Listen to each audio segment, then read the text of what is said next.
Oh, you were the ones with Tita before, no? Welcome to the Central Factory. Can I help you? We are from the Bracer Guild. We'd like to meet with the factory head, if we may.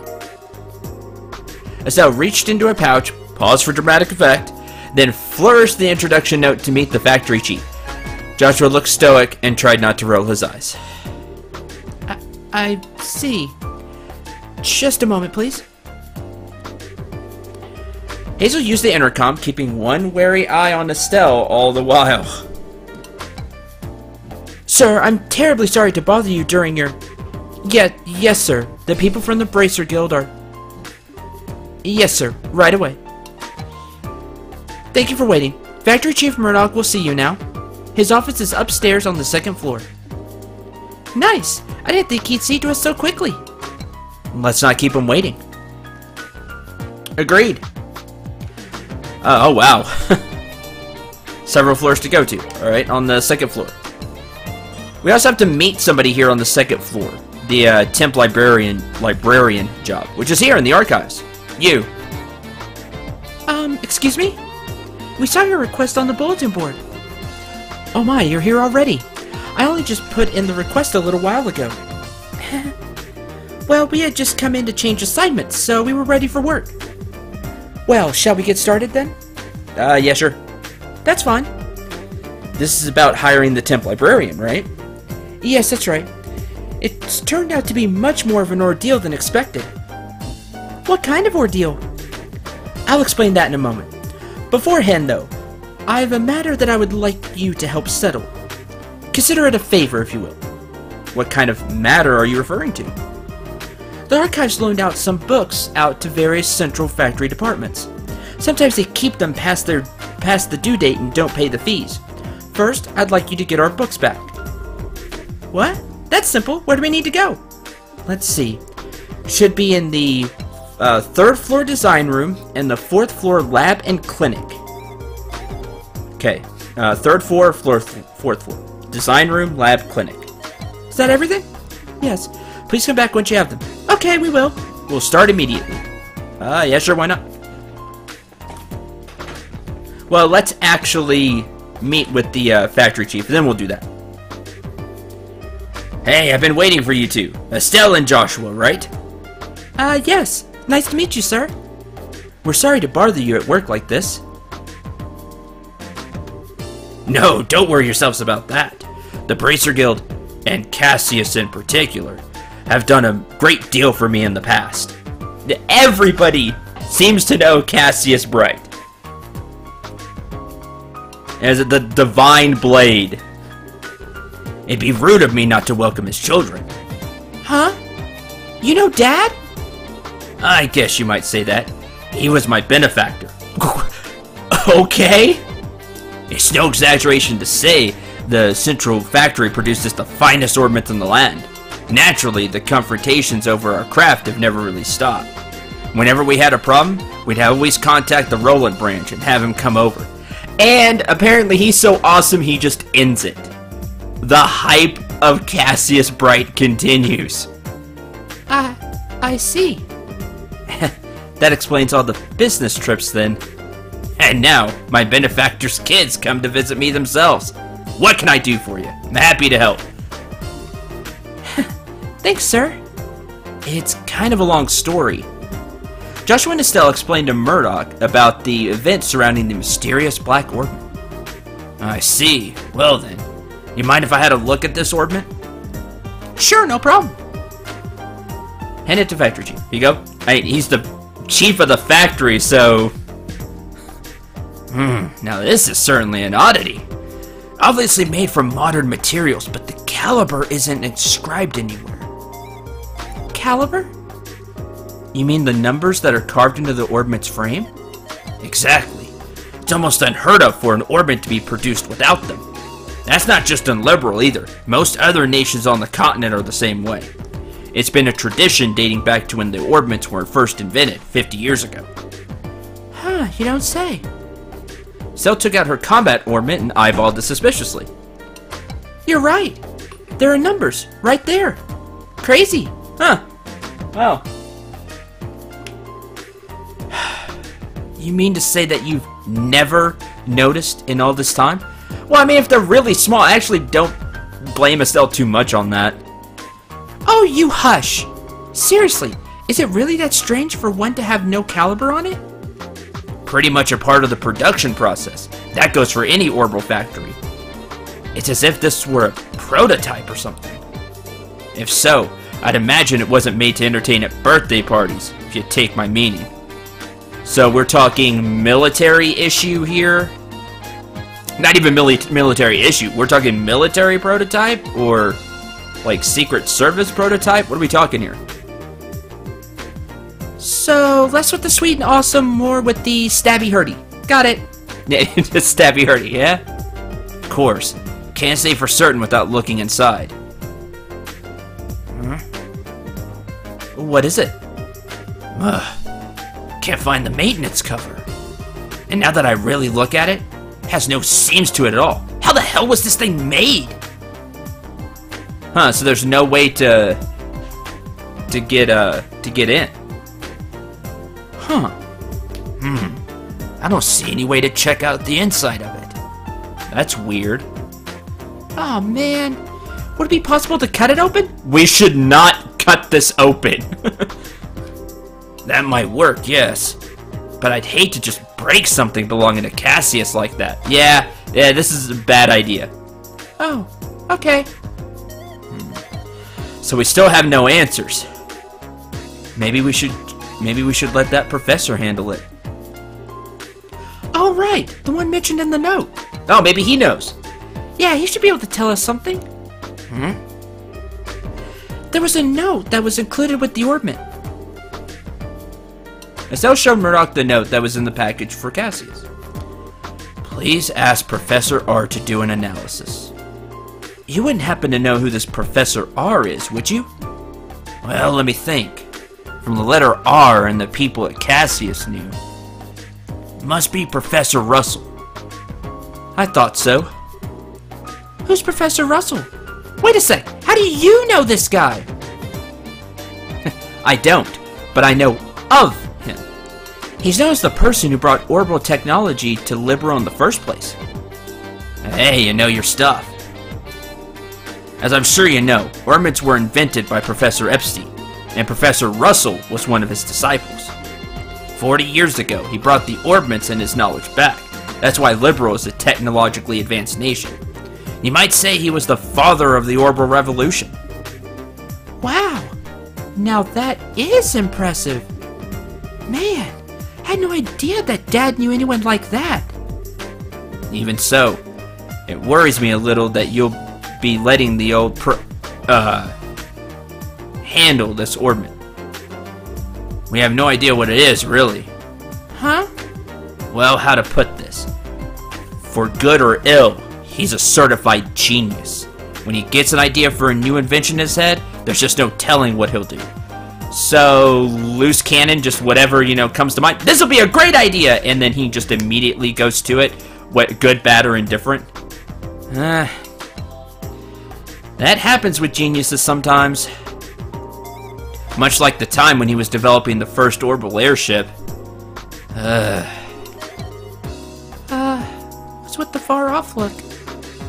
I guess that a lot's happened. Sorry. I'm sure he'll be able to figure this thing out. Go find him and ask him about it. Can't hurt. Thanks, Chief. Where should we go to find him? Thank you for asking the question. Hold on a moment. Flip the switch on the intercom. Testing, testing. Ah, good.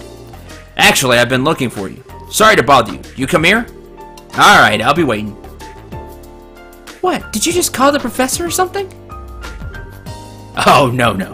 He actually has a private workshop in town. He has all the latest technology at his disposal, so I know he can figure out something about that thing. Wow, he really must be a genius. Wait, then who'd you call? His granddaughter. She works here at the factory. I'm sure the child will be happy to show you the way. The child? Excuse me. Hi! What? You... Oh, Estelle and Joshua? You mean you know each other? Yeah, we only just met a little while ago, though. So then, I guess she is the professor's granddaughter? Ah, so... already highly talented future genius in the making. Got it. Exactly. Tina? I've been talking with Estelle and Joshua here. I'd like for you to show them the way to your house. To see Grandpa? Okay, I will. I appreciate it. Ah yes, if you learn anything new, I'd love it if you came back and told me. As an engineer, I'm extremely curious to know more about this. Oh yeah, it makes sense. Sure thing. Yeah, it's the least we can do for him helping us, right? If you'll excuse us then. Hey, I didn't think you'd be coming. And you're even the granddaughter of the famous professor. It's no wonder you're so comfortable with orbments. Oh, come on. I'm still just studying under my grandpa. Oh, by the way, do you bracers have business with my grandpa? Well, sort of. Situation is kind of complicated. We can explain everything once we see your grandfather. Oh, okay. My house is in the southwest corner of town. Get off the escalator and go straight until you reach the south entrance. Then, turn to the west, and there it is. Got it. Well, let's get moving. Yay! We have the adorable engineer back.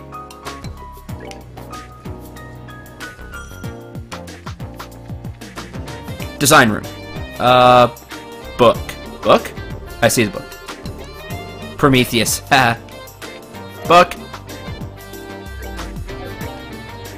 Can I, like, read the books? That'd be cool. Septic Optic Annual is a book taken...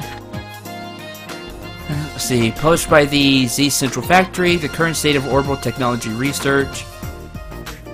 Research pertaining to orbital energy attributes. R&D. Statistic reductions. Current state of orbital research. During the 50 years since the orbital revolution, the Central Factory... This is way boring for an LP. What am I doing?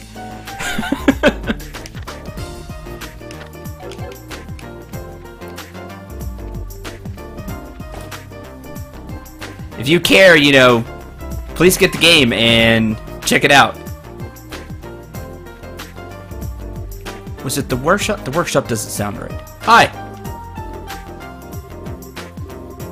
Did meet previously when we were in Ruin. Two were real help that time.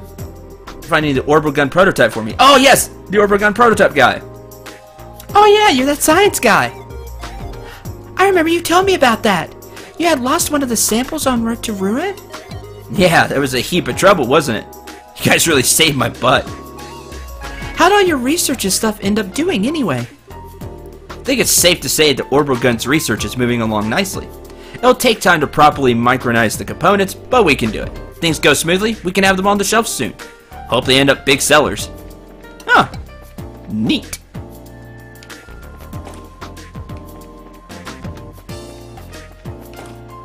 What do we have here? Oh, stairs. Okay. Let's see. There was the workshop, the design room.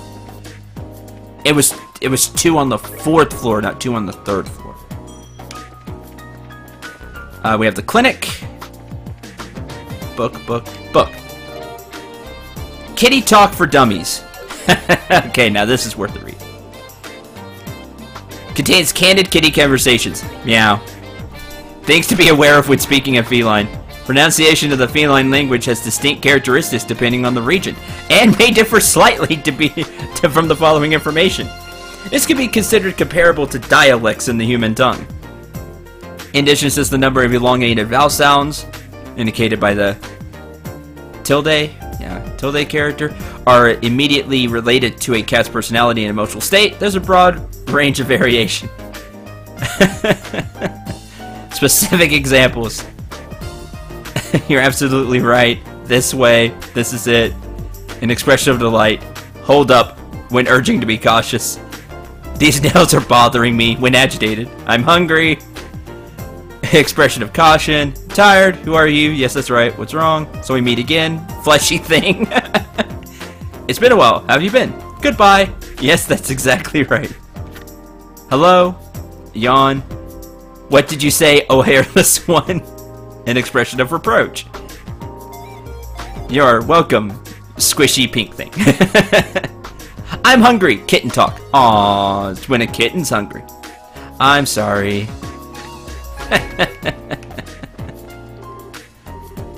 Grandfather, is he doing well? Yes, ma'am. He's still as healthy as ever. Yay, maybe now I can talk to cats. Not really, no. Maybe I could talk to Kitty. A certain fire kitty, maybe? Maybe this book will help me. That's good to hear. The strange work schedule he keeps up with is sure to catch up with him eventually. Please tell him not to miss his next checkup. Yes, ma'am, I will. Tita, you've definitely picked up your reasonable nature from your grandfather. Always coming up with the most outlandish excuses to miss his checkups. It's rather like dealing with a small child. Sounds like Grandpa, all right.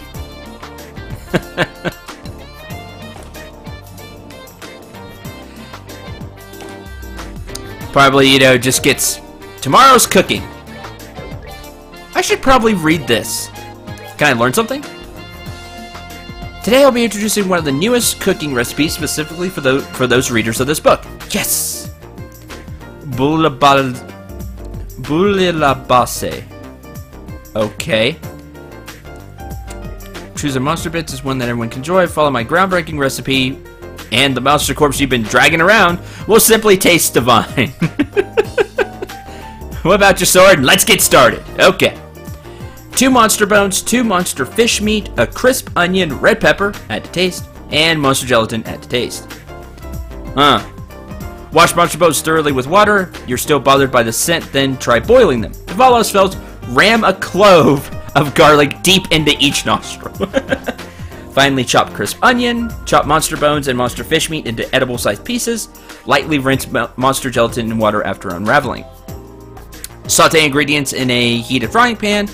After monster fish meat has been lightly cooked, add water or soup and simmer until liquid has half evaporated. Lastly, add monster gelatin and bring to a boil. Remove from heat and wait for thickening. After monster gelatin thickens, cut into edible-sized pieces.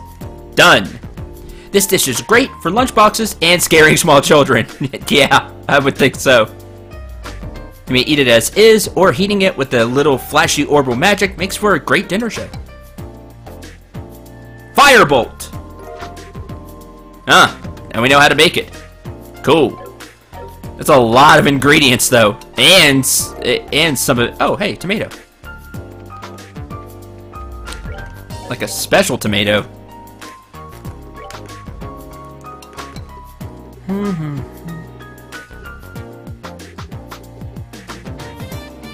Where'd it go? Oh, it'd be here, wouldn't it? A new species that arose by a byproduct of experimentation. It's unimaginably bitter. Ugh. So let's see. We need red pepper. Have the red pepper. Have the fish meat. Have gelatin. Have onion. I need more onion. Note to self: buy crisp onions. That's that. So there you go. Make sure you pick up the books and read the Tomorrow Cooking book. Or just read the books in general for the laughs. Or to gain more knowledge about the world. You had a little bit of everything from these books. Here you go. Oh, are you done? We brought them for you. Hand over Septum Optic Annuals, Tomorrow's Cooking, and Kitty Talk for Dummies. The Kitty Talk for Dummies is really funny. Temp Librarian complete. Good, now we have all the books again. Thank you for your assistance. It was no big deal. We didn't have any issues. Good to hear. In that case, perhaps I should go ahead and ask you for help with my favorite type of work. Oh, that's right. You mentioned having some significant problems somewhere along the line. So, what kind of work is it? Just like before, we need some overdue materials returned. The book in question is called The Awww Woodpecker. We'll make a note of that. Oh, great. You don't know where it is? Right. Awww Woodpecker. So, somewhere in the forest, I guess? So, it's a book on birds, right? Yeah, I think so. the Awww woodpecker is a pretty famous bird. Ah, I see. So, do you have any clues for us? Yes, as a matter of fact. Take a look at this. Approach the man of stone standing in silence within the mountain village pond, and ye shall receive. The heck does that mean? Okay, I wrote that down. What the heck is it? It was written on a card that was taken from the book. I imagine it's some kind of hint as to where its whereabouts. Oh no. Hint of bad poetry, maybe. So, it was only borrowed because someone with way too much time on their hands wanted to hide it somewhere? Evidently so. It's the sort of trick that researchers used to play on each other long ago. I have no idea what would possess someone to hide a book of all things. But we certainly have our fair share of unusual characters. Not surprising that any of them might follow such a bizarre custom. Why is everyone looking at me? Aww. Anyway, I leave this matter in your capable hands. Please, bring the book back. Hey, hold on a second. Is this the only lead we have? I'm afraid so. The guild sent you, so I have every confidence in your ability. Well, that's just awesome. Understood. It'll be difficult work, but we will do all that we can. You may have to search every nook and cranny in Zeus, but I'm sure you'll find it. I'll be waiting here. When you do find it, please bring it back to me. Let's get this show on the road, then. Sure. Don't look at the adorable little engineer. Not her fault. I'm gonna be super protective of her like she's a little sister. That's going to happen. I already get this.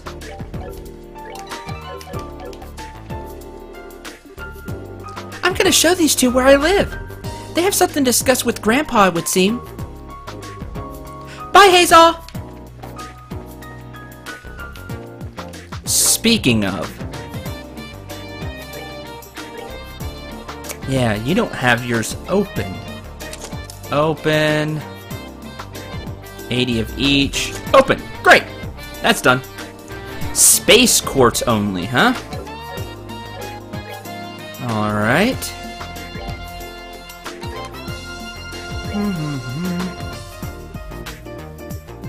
Space quartz only.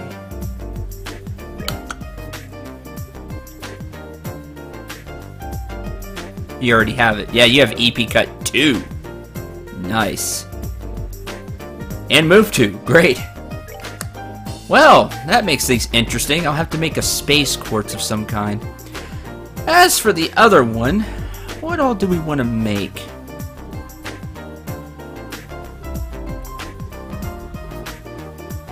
I'll figure something out.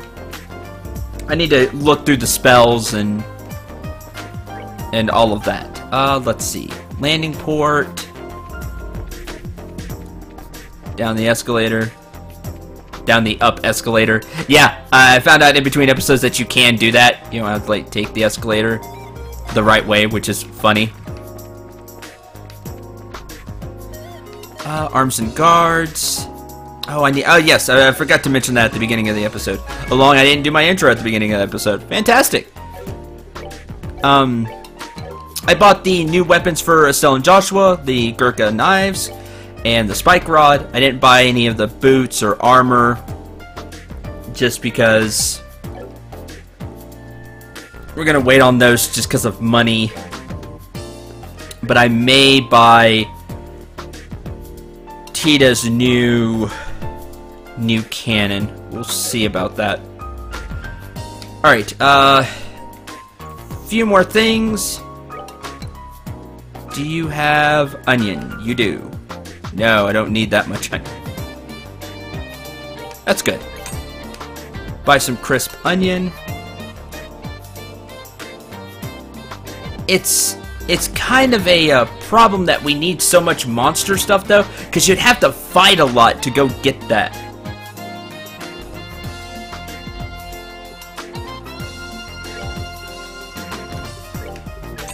Buy some apples. Some more oranges.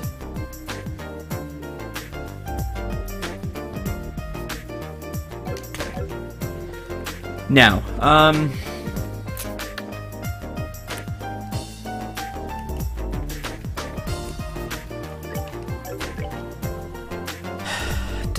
this. Somewhere in the region, in this region. Great. Person man of stone standing in silence within the mountain village pond. That sounds like somewhere. Remember, this is all long the time, so I think that's some place we'll be going later. So let's wait on that. Hopefully I'm right. And should be this house over here. Russell Home and Factory. This is my house. Wow, nice place. Professor Russell is here? No, I think he's in the workshop. Through that door. Through this door. Yeah, you see? We should go and say hi then. Yeah, sure. Why not?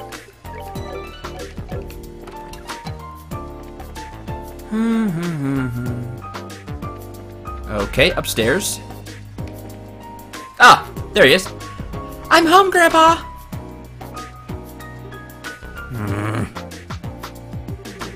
Okay, maybe this way. You've got like the Hayachi look going on, old man. Is if you kind of remove the glasses. Don't tell me I'm the only one that saw that.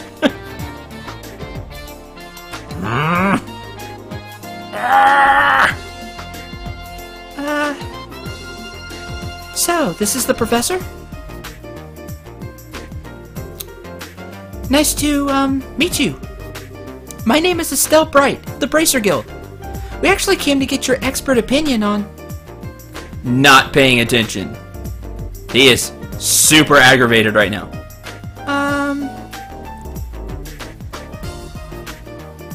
Got it!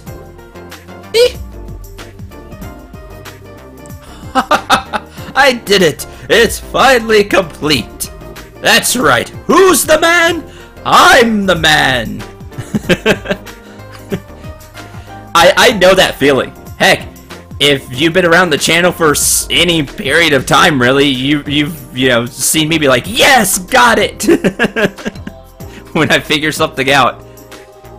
I should start testing it at once. Wow! Dizzy. What the hell? I'm sorry, Estelle. No. Grandpa kind of goes into a trance when he's working and doesn't really notice what's going on around him. I think he just finished up this device he's been working on for the past few days. Ah, I see. He really is something. Oh, he's something, all right.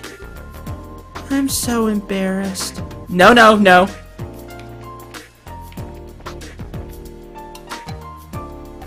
Super protective. She's so adorable. Grandpa! There's some people here who need to talk to you. Oh, Tita, you've come at just the right time. I need your help with compiling the data from these tests. But, Grandpa... This new invention will actually block a biosensor orbment's detection faculties. It emits a unique orbital force field that detects the energy that a biosensor sends out when it scans. That sounds useful. Can I have that? Oh, really? Yes, really? Since when do I overstate my own accomplishments? Now, come on. We've got testing to do.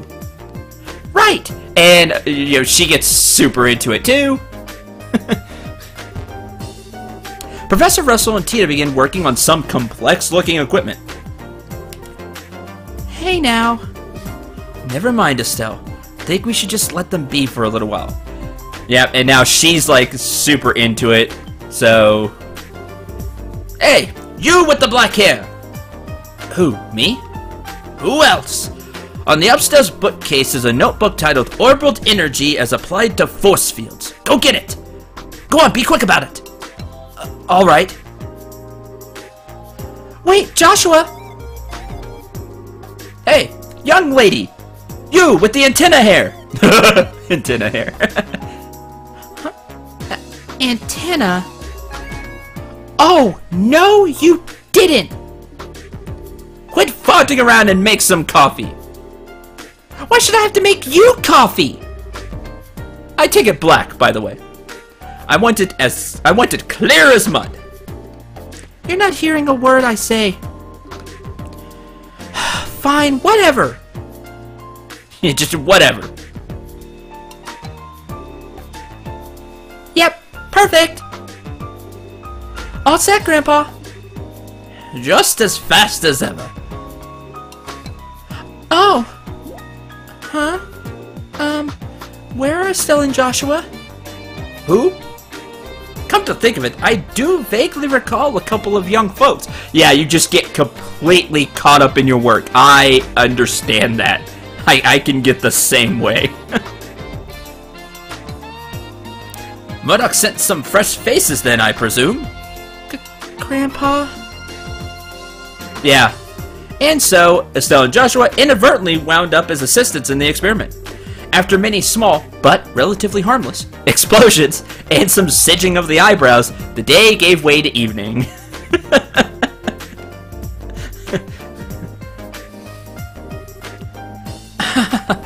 Sorry about all that. I just assumed you were both new employees at the central factory, so it's only natural that you wound up being drafted as assistants. There's no laughing matter. Especially since the only thing you had me helping with was making coffee. Girls can bang metal parts together too, old man. Relax, Estelle. We got some valuable experience out of the deal in the end. Yeah, I'm sure, if you paid attention, you learned quite a bit. How often does one get to participate in startup tests on a brand new type of orbment after all? Not often.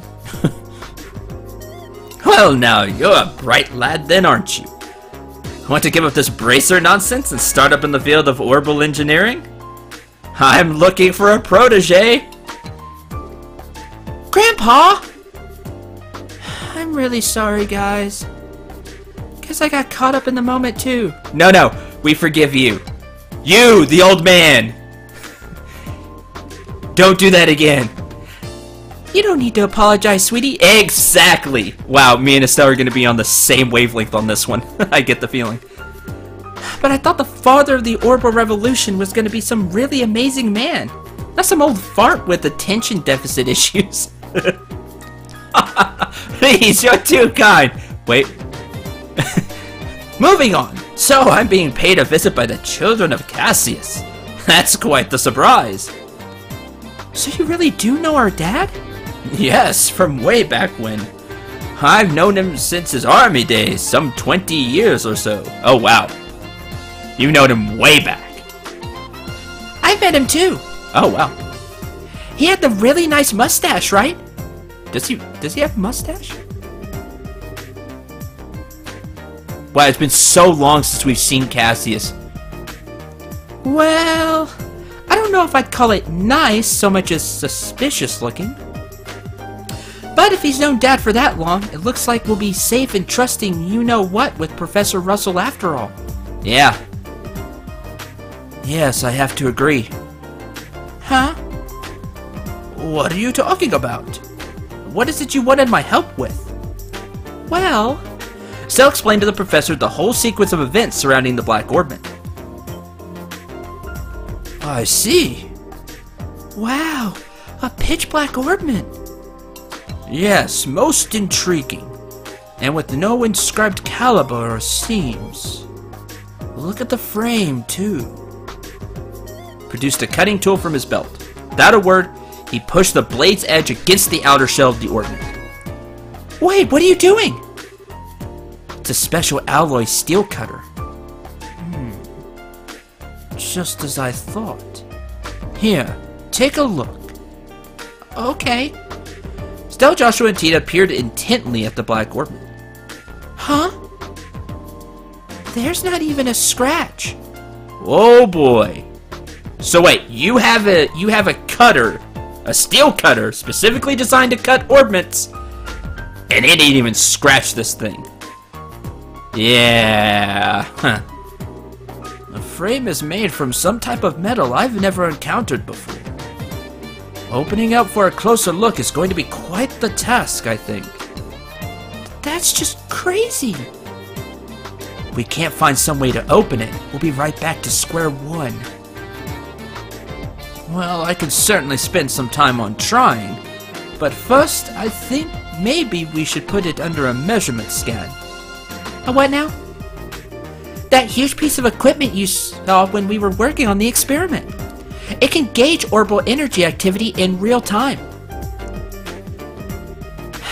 You're making my head hurt with your technobabble.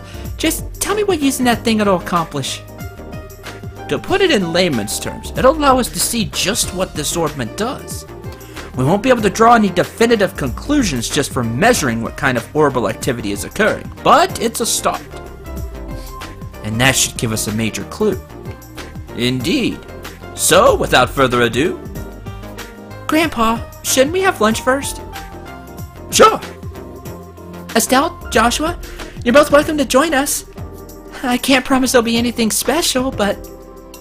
sounds great to me. We'll even help with prep. Alright, come on then. I got a bit to do while lunch is prepared. No! I want to see it too! No fair working when I'm not around!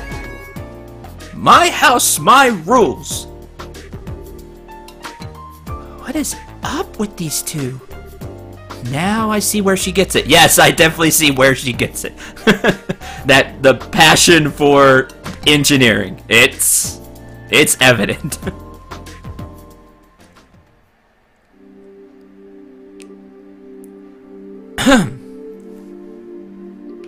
Now, if everyone is ready, let's get this started.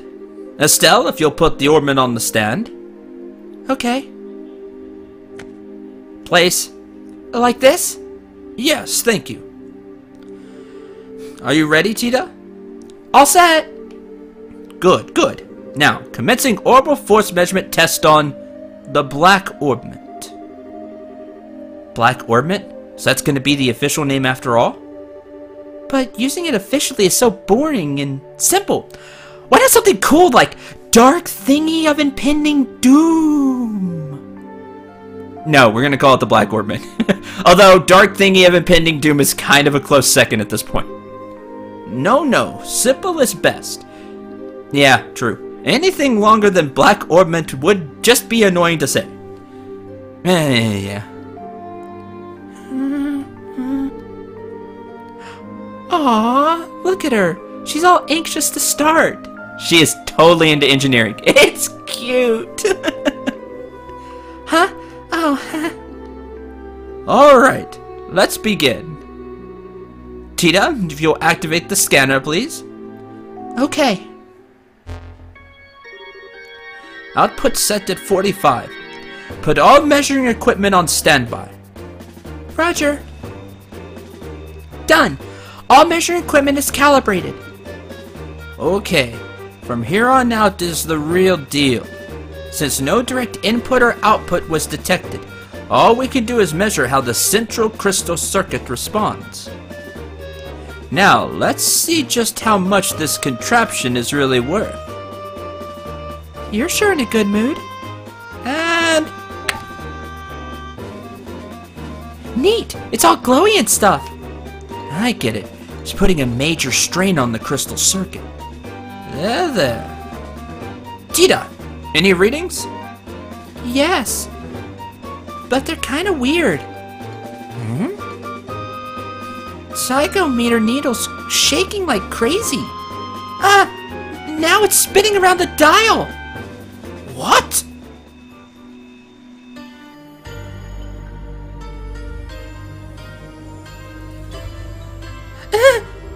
What's going on here?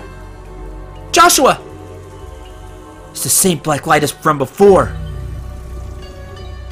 What?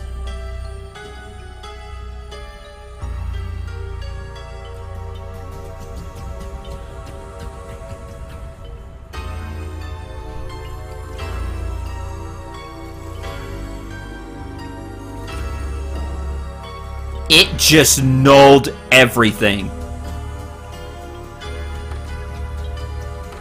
Yeah, everybody's freaking out.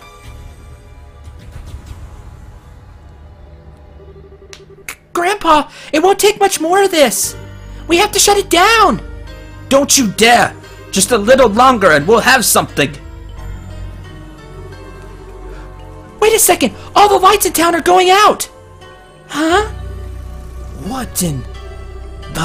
we have no choice then. Terminating the experiment.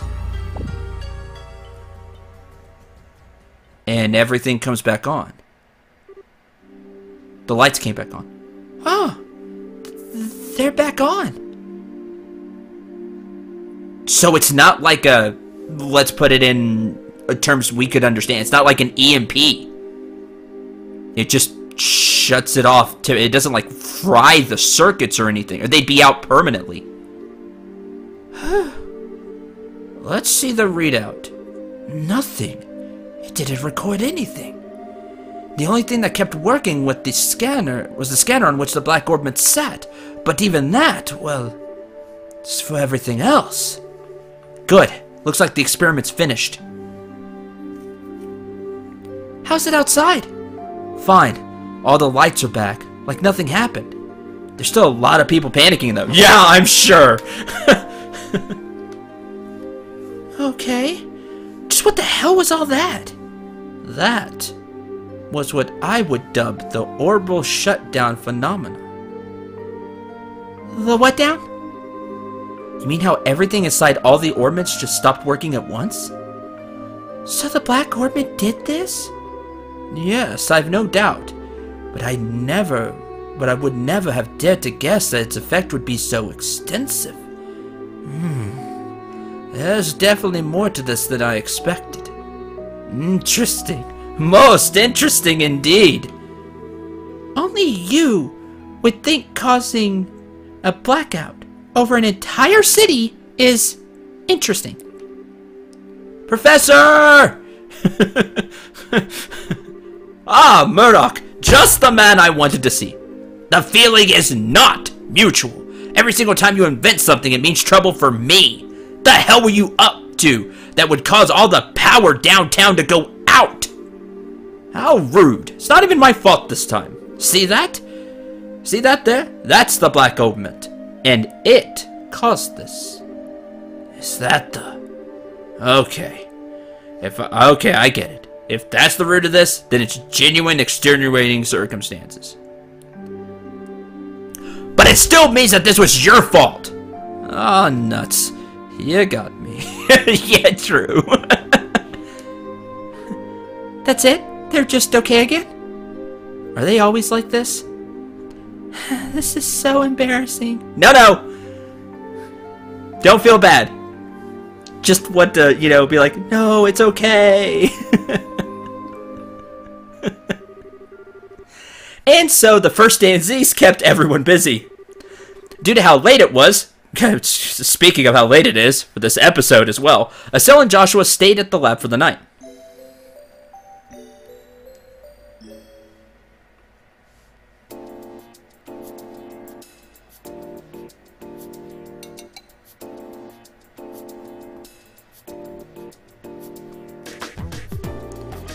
Man, yesterday was such a crazy day. Super crazy.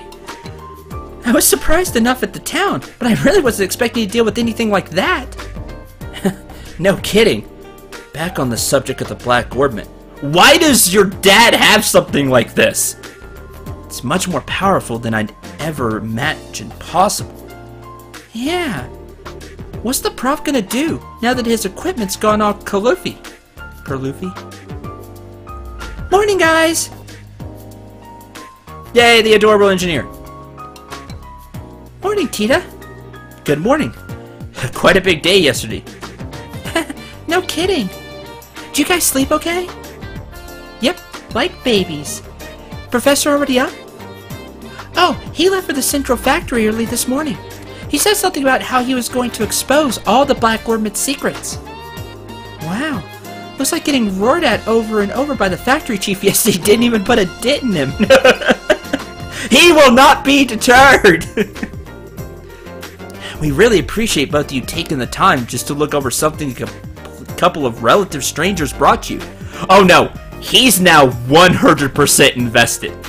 After all that, this is, you know, like hitting the jackpot for a person like him. Oh, it's fine, really. Grandpa's investigating it out of pure curiosity more than anything. Exactly. I should go to the factory myself once I'm done with breakfast. What do you plan to do? Naturally, we'll be coming with you. I want to know what's really going on with that orbit, too. Maybe there's something we can do to help. Yay! Then you can come with me. Huh? Oh, I almost forgot about the soup. Just a sec, you two. I'll bring you breakfast as soon as I make sure it's edible and not on fire. Aww.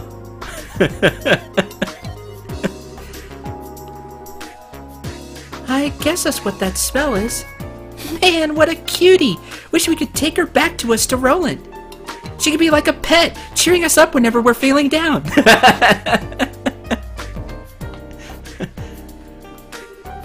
That's kind of creepy, Estelle. Yeah, it is super creepy. Think of her like a little sister. Like the most cute, adorable little sister ever.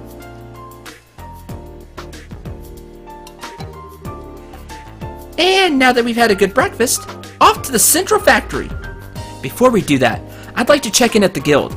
Think it might be best to report on what happened yesterday, just to be on the safe side. Hell, okay. Hey, Tita, would you mind if we stopped by there on our way? Sure, go ahead. Great! So, we'll do all of that next time. Thank you very much for watching. Hope you enjoyed. Hope you had a lot of fun. I know this episode ran long, but hopefully you really enjoyed it. I know I did. A lot of stuff happened. The Black Orbment, meaning the factory chief, and the adorable little engineer. That's his granddaughter. A lot of stuff happened. Really hope you enjoyed. Next time we'll continue. Till then, I'm Cinder89. Remember to shoot for the stars and take care, everyone.